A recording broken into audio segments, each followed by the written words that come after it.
Hello, வணக்கம்.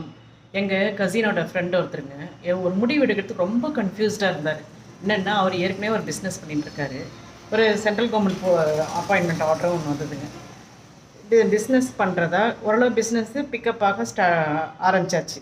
ஓரளவு ஒரு 3 to 4 months ஆகிடுச்சு. அதில் கொஞ்சம் பிக்கப் ஆக ஆரம்பிச்சிச்சுங்க. பிஸ்னஸ் பண்ணுறதா ஜாபுக்கு போகிறதா வீட்டில் இருக்கவங்க எல்லார்ட்டையும் கேட்டார். பெரியவங்க கிட்ட கேட்டார். அடுத்து அவரோட நண்பர்கள் பக்கம் உறவினர்கள் எல்லார்ட்டையும் கேட்டுன்னு வந்தாருங்க. அவர் என்ன முடிவு எடுக்கிறதுன்னு ஒரு 1 week டைம் கொடுத்தாரு. அப்புறமா அவர் ஓரளவு அவரே கொஞ்சம் ஸ்டடியாக வந்தார். நான் என்ன சொன்னேன், உங்கள் மனசு என்ன சொல்லுதோ அதை நீங்கள் ப்ரொசீட் பண்ணுங்கள். எல்லார்ட்டையும் கேட்டுவாங்க. எல்லார்ட்டையும் என்னென்ன ப்ளஸ் பாயிண்ட்ஸ் இருக்குது, மைனஸ் பாயிண்ட்ஸ் இருக்குது. சென்ட்ரல் கவர்மெண்ட் போனால் என்ன ப்ளஸ் பாயிண்ட்ஸு, உங்கள் பிஸ்னஸில் என்ன ப்ளஸ் பாயிண்ட்ஸ், எல்லா ரெண்டுத்தையும் போட்டு பாருங்கள். எது உங்கள் மனசு சொல்லுதோ நீங்கள் அதை செய்யுங்க. கடைசியாக அவர் அப்பாயின்மெண்ட் ஆர்டர் அந்த போஸ்ட்டை கொஞ்சம் ஓரளவு விசாரிச்சிட்ட பிறகு அதுக்கடுத்து அவர் அந்த பிஸ்னஸையே ஸ்டார்ட் பண்ணிட்டாருங்க.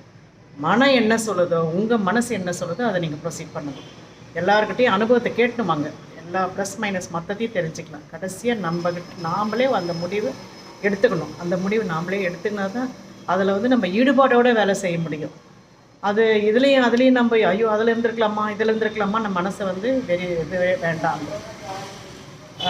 நம்ம மனசு என்ன சொல்லுதோ அதை நம்ம செய்யணும். ஓகே.